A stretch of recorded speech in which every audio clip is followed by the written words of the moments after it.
नमस्कार। मैं doctor OP Sharma, department of botany, government college Bundi, BSc second year, वनस्पति शास्त्र का पेपर सेकंड, जिसका नोमेनक्लेचर है diversity of seed plants angiosperm, अर्थात आवर्तबीजी पादपों की विविधता। इसमें जो बीजधारी पादप है, पहला पेपर का नाम बीजधारी पादपों की विविधता जिम्नोस्पर्म है और दूसरे पेपर का नाम बीजधारी पादपों की विविधता एंजियोस्पर्म है। तो हम सेकंड पेपर, जिसमें कि आवर्त बीजों की विविधता की बात करेंगे, टैक्सोनॉमी एंजियोस्पर्म की बात करेंगे, उसकी यूनिट जिस पर हमने पिछले टर्म में भी चर्चा करी थी, उस पर ही हम आज बात करने जा रहे हैं। तो आवर्त बीजी जो दुनिया में पादप जगत के सर्वाधिक प्रभावी वर्ग हैं, उसकी हम बात करते हैं कि इनकी उत्पत्ति का समय क्या है, इनकी उत्पत्ति का संभावित स्थान क्या हो सकते हैं। तो आवर्त बीजियों को पादप जगत का सर्वाधिक प्रभावी वर्ग मानते हैं, जिसकी बहुत सारी जातियां हैं, बहुत सारे जिसके जेनरा हैं, बहुत सारे जिसकी स्पीशीज है, और जो बहुत एडवांस करैक्टर को धारण करते हैं। ये अन्य पादपों से अपनी उच्चता को दर्शाते हैं। इनमें बहुत से इंपॉर्टेंट करैक्टर्स हैं, जैसे इनके वितरण में व्यापकता है, ये बहुत सारे आवासों के लिए अनुकूलित हैं, इनके डिस्पर्सल में अर्थात प्रकीर्णन में दक्षता होगी, इनकी बीजों में प्रसुप्ति पाई जाएगी और परागण और निषेचन में सुनिश्चितता होगी, और इनके बीजों की सुरक्षा अर्थात पूरा प्रोटेक्शन होगा। ये बहुत सारे करैक्टर्स हैं जो सिर्फ आवर्त बीजियों में पाए जाते हैं। तो उन जो आवर्त बीजी हैं, जो जिनमें बहुत सारे इंपॉर्टेंट करैक्टर जैसे वाहिका का पाए जाना, इनका जो बीजाणुद्भिद पादप है बहुत महत्वपूर्ण होगा, मजबूत होगा, वो करैक्टर धारण करेंगे। इनकी उत्पत्ति का समय क्या है और इनकी उत्पत्ति के संभावित स्थान क्या है, ये आज हमारा टॉपिक पे चर्चा का विषय है। Time and possible place of origin of angiosperms. सबसे पहले बात करते हैं आवर्त बीजों की उत्पत्ति के समय की, एंजियोस्पर्म के उद्भव के समय की। तो ये एक आवर्त बीजों की उत्पत्ति का जो समय है वो वाद विवाद का विषय, कंट्रोवर्शियल मैटर, क्योंकि अधिकांश जो साइंटिस्ट हैं उनके अनुसार इनकी उत्पत्ति क्रिटेशियस में हुई, लेकिन कुछ इसके पूर्व का समय भी उत्पत्ति का समय मानते हैं। अधिकांश अध्ययनों के अनुसार आवर्त बीजी पादपों का उद्भव क्रिटेशियस काल में हुआ। इसके विपरीत कुछ अध्ययन में ये मानते हैं कि इनके पादपों के उद्भव को क्रिटेशियस से पूर्व जुरासिक तथा ट्रायसिक काल में भी इनका होना बताया जाता है, लेकिन बाद में इन दलीलों को निरस्त कर दिया गया, क्योंकि जो जीवाश्म मिले उनसे ये प्रूव नहीं हो पाया कि इनकी ये उत्पत्ति का समय सही होगा। एंजियोस्पर्म की उत्पत्ति के बारे में, उत्पत्ति के समय को लेकर दो अलग अलग विचारधाराएं हैं कि प्रथम ट्रायसिक में उनकी उत्पत्ति हुई और या फिर द्वितीय जुरासिक या पूर्व क्रिटेशियस में उनकी उत्पत्ति हुई। इन सब जो मिसिंग लिंक्स को अगर हम जोड़ें तो आवर्त बीजों की उद्भव का वास्तविक काल क्या है कि निर्धारण नहीं किया जा सकता, परंतु अधिकांश अध्ययन के अनुसार ये कहना सुनिश्चित कर सकते हैं कि आवर्त बीजों की उत्पत्ति पूर्व क्रिटेशियस काल में हुई है। Cretaceous is suppose to be possible time of origin of angiosperm. आवर्त बीजों की उत्पत्ति का जो सर्वाधिक अनुकूलित समय मानते हैं वो क्रिटेशियस समय मानते हैं। अब हम देखते हैं कि आवर्त बीजों की उत्पत्ति का स्थल क्या है, the possible place of origin of angiosperm. आवर्त बीजों के उत्पत्ति का उद्भव का स्थान क्या है, इनके बारे में बहुत सारे मत हम देखेंगे। आवर्त बीजी पादपों की उत्पत्ति स्थल के बारे में अनेक विचारधाराएं, अनेक वाद हैं, अनेक साइंटिस्ट के अपने अपने मत हैं, कुछ पर हम यहां पर चर्चा करें। सबसे पहले हम देख रहे हैं सीवर्ड के अनुसार एंजियोस्पर्म की उत्पत्ति उत्तर ध्रुवीय प्रदेश से हुई है और जहां से इनका दक्षिण दिशा में प्रवास हुआ है। According to Seward, the origin of from Arctic region, और फिर दक्षिण दिशा में माइग्रेट हुए ये सीवर्ड के अनुसार। दूसरा ये है कि सेकंड में हम बात करते हैं कि ग्रीनलैंड को आवर्तबीजियों का पालना गृह मानते हैं। It is suppose to be cradle home of angiosperm. Greenland angiosperm का पालना गृह है, अर्थात शुरू में यहाँ पर ये उत्पन्न हुए और फिर ये बाद में यहाँ से माइग्रेट हो गए। कुछ जिम्नोस्पर्म के जीवाश्म की खोज ग्रीनलैंड की क्रेटेशियस चट्टानों से हुई है और ऐसा माना जाता है कि जीवाश्म उष्णकटिबंधीय आवासों में उगने वाले आधुनिक एंजियोस्पर्म के प्रतिनिधि पादप थे। एंजियोस्पर्म के उत्पत्ति के समय ग्रीनलैंड की जलवायु अपेक्षाकृत उष्ण थी, लेकिन बाद में यहां बर्फ जमने लग गई। तब इन पौधों का दक्षिण की ओर तथा अमेरिका और यूरोप की तरफ प्रवास हुआ।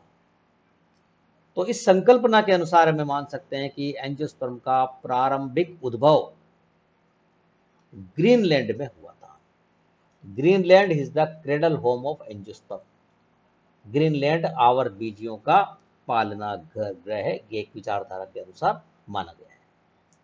तीसरा देखते हैं कि ड्यूटोइट के ने दक्षिण अफ्रीका की ट्रायसिक चट्टानों से कुछ एंजियोस्पर्म सदस्य पुष्पक्रमों के जीवाश्मों की खोज की, जिसके आधार पर यह माना कि दक्षिण अफ्रीका आवर्तबीजी पौधों का संभावित उद्भव स्थल है। According to Du Toit, the origin from South Africa region, कि साउथ अफ्रीका से इनकी उत्पत्ति हुई, फिर ये बाद में यहां से माइग्रेट हुए। ये कुछ बात हम यहाँ देख रहे हैं। और आगे बढ़ी आवर्तबीजों की उत्पत्ति के और संभावित स्थल क्या हो सकते हैं। एक ने उत्तर ध्रुवीय प्रदेश आर्कटिक रीजन बताया, ग्रीनलैंड को बताया, दक्षिण अफ्रीका को बताया, और अब जो वो एक बहुत महत्वपूर्ण विचारधारा आई है जो बेली और तख्ताजन के अनुसार है कि आवर्तबीजों का उद्भव स्थल प्रशांत महासागरीय द्वीप है। प्रशांत महासागरीय द्वीप, Pacific island are sites of origin of angiosperm, ये बेली और तख्ताजन ने बताया। और कुछ ऐसे आवर्तबीजी यहां से इनके जीवाश्म खोजे, ऐसे आवर्तबीजी जीवित खोजे जिनमें अति primitive character, most primitive character पाए जाते हैं।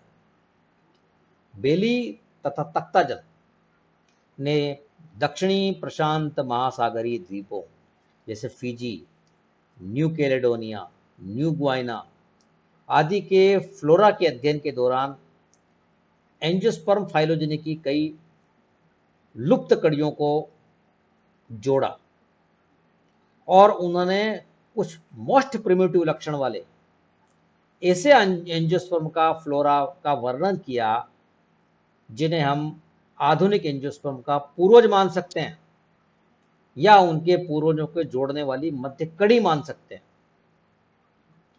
और ऐसे एंजियोस्पर्म हैं, इनमें ऐसे लक्षण हैं जो आधुनिक आवर्तबीजियों में नहीं पाए जाते। जैसे आधुनिक आवर्तबीजी की सबसे बड़ी विशेषता होती है कि इनके जाइलम में वाहिका पाई जाती है, वेसल्स पाई जाती है, ये इनका प्रमुख कैरेक्टर्स है।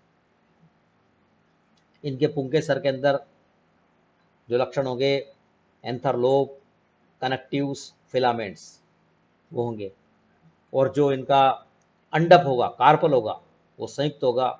उनके अंदर वर्तिका, अगर वर्तिका, अंडाशय, स्टिग्मा, स्टाइल, ओवरी लक्षण पाए जाए। लेकिन ऐसे वहां मिले आवर्तबीजी प्रिमिटिव एंजियोस्पर्म जिनमें ऐसे लक्षण थे जो मोस्ट प्रिमिटिव थे। जैसे सबसे पहले हम बात करने जा रहे हैं वाहिका रहित एंजियोस्पर्म, वेसल लेस एंजियोस्पर्म। और ये परीक्षा में पूछा जाता है, बीएससी में भी और एमएससी में भी, कि एक या दो ऐसे आवर्तबीजों के नाम दीजिए जिनके अंदर वाहिका नहीं थी। Give the example of vessel less genera of angiosperm. तो आपको वो नाम देने हैं। वो कौन से जो यहां मिले हैं जिनमें वाहिका नहीं होती थी, जैसे टेट्रासेंट्रॉन, ट्रोकोडेंड्रॉन, ड्राइमिस, जाइगोगाइनम, बुबिया, साकेंड्रा, स्यूडोविंट्रा। इनमें आप कुछ नाम याद रखें, जैसे टेट्रासेंट्रॉन, ट्रोकोडेंड्रॉन, ड्राइमिस। ड्राइमिस बहुत इंपॉर्टेंट है, जिनके अंदर आप वहां पे जानेंगे वाहिका नहीं थी। फिर ऐसे कुछ पुंकेसर मिले जो पर्ण समान, जिनमें पुंकेसर थे, पर्ण सदस्य पुंकेसर वाले genera with leaf like stamens, जैसे ऑस्ट्रोवेलिया, हिमेटेंड्रा, मैग्नोलिया, डिजेनेरिया आदि, जिनके स्टेमेंस जो थे उपत्ति के समान पर्ण सदस्य थे। और इसमें इंपॉर्टेंट नाम आप याद रखना, मैग्नोलिया, डिजेनेरिया। ऐसे अंडप मिले जिनको हम कहते हैं खुला अंडप, विवृत अंडप या खुला अंडप, ओपन कार्पल्स। तो आज का जो कार्पल है उसमें वर्तिकाग्र वर्तिकार अंडाशय होंगे, स्टिग्मा, स्टाइल एंड ओवरी, लेकिन ये खुला अंडप है। तो ऐसे के एग्जाम्पल हैं जैसे ड्राइमिस, डिजिनेरिया, ये जिसमें कि अंडप खुले। तो इस प्रकार के आवर बीजी वहां पर मिले पैसिफिक आइलैंड के अंदर, जिससे माना कि आवर बीजों का संभावित उद्भव स्थल प्रशांत महासागरीय द्वीप है। अब आपने देखा कुछ नाम आ रहे हैं जो बहुत प्रिमिटिव आ रहे हैं, जैसे ड्राइमिस, डिजिनेरिया, इनके नाम आपको जानना जरूरी है। मोस्ट प्रिमिटिव जेनेरा हैं जिनके नाम हम दे रहे हैं, ड्राइमिस का, डिजिनेरिया का, इनका। तो ये जो उक्त आदिम एंजियोस्पर्म है, इनकी उत्पत्ति प्रशांत महासागरीय द्वीपों में देखी गई है। तो बेली और तख्ताजन ने इन द्वीपों को ही आवर बीजों के उत्पत्ति का संभावित उद्भव स्थल माना।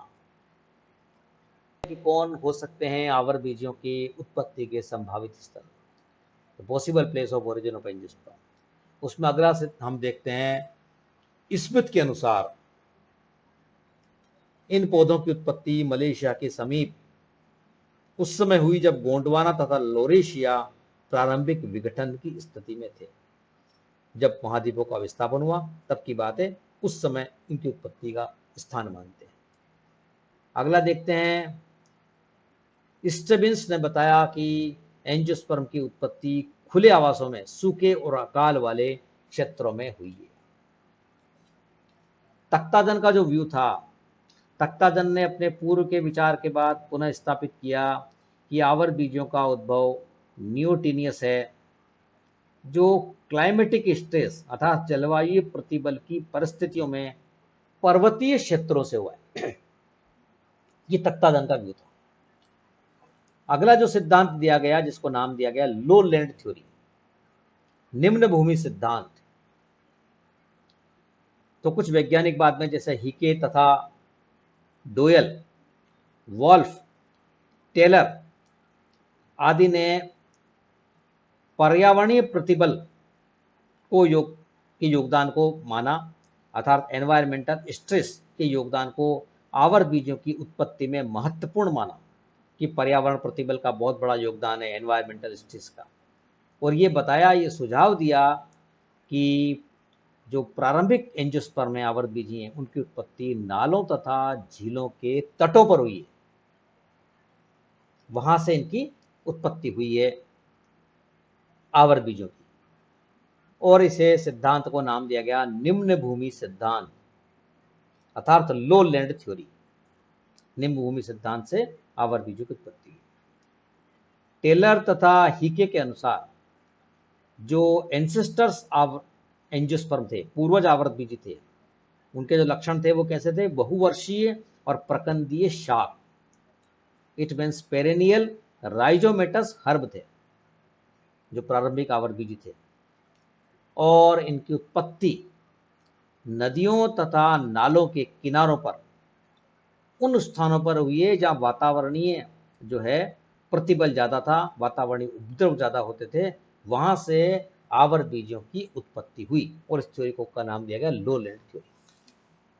तो हमने यहां पर देखा कि बहुत सारे संभावित स्थल माने अलग अलग वैज्ञानिकों ने। उत्पत्ति का समय में तो हम ये कह सकते हैं कि क्रिटिशियस पीरियड को हम मानते हैं आवर बीजों की उत्पत्ति का संभावित समय।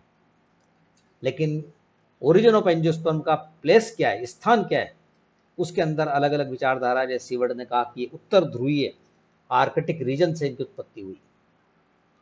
कुछ ने माना कि ग्रीनलैंड जो है वो आवर बीजों का पालना ग्रह, ग्रीनलैंड से आवर बीजों की उत्पत्ति हुई। ड्यूटोइट के अनुसार यह था कि दक्षिण अफ्रीका को आवर बीजों की उत्पत्ति का स्थान मानते हैं। और बेली और तख्ताजन ने माना कि आवर बीजों का जो उद्भव स्थल है वो प्रशांत महासागरीय द्वीप है। और बहुत से ऐसे आवर्त बीजी वहां पर खोजे गए जिनको मोस्ट प्रिमिटिव आवर्त बीजों के लक्षण मानते हैं, जैसे वाहिका रहित, पर्ण सदस्य पुंकेसर, खुले अंडप वाले वंश। ऊपरी भूमि सिद्धांत दिया गया, निम्न भूमि सिद्धांत दिया गया, अलग अलग मत दिए गए। कोई ने जलवायु प्रतिबल को ये माना कि उससे आवर्त बीजों की उत्पत्ति हुई।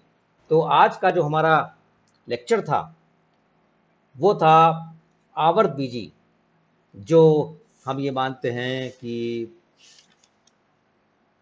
पादप जगत के सर्वाधिक प्रभावी वर्ग हैं। उनकी उत्पत्ति का समय क्या है और उनकी उत्पत्ति के कौन कौन से स्थल है जहां से इनकी उत्पत्ति हुई होगी। इनमें अलग अलग वैज्ञानिकों ने अलग अलग सिद्धांत विचारधाराएं दी गई, उनको हमने इस लेक्चर में देखा। इसके बाद जो हम ये बात करेंगे कि आवर्त बीजों के संभावित पूर्वज कौन थे, the possible ancestors of angiosperm. Primitive angiosperm के लक्षण क्या होते हैं, इनकी उत्पत्ति एक स्रोत से हुई है, एक से ज्यादा स्रोत से हुई है, इनका आवर्त बीजों का इवोल्यूशन प्रोसेस क्या है, किस प्रकार से ये इनकी उत्पत्ति हुई, इनका विकास किस प्रकार से हुआ, ये हम अगले लेक्चर के अंदर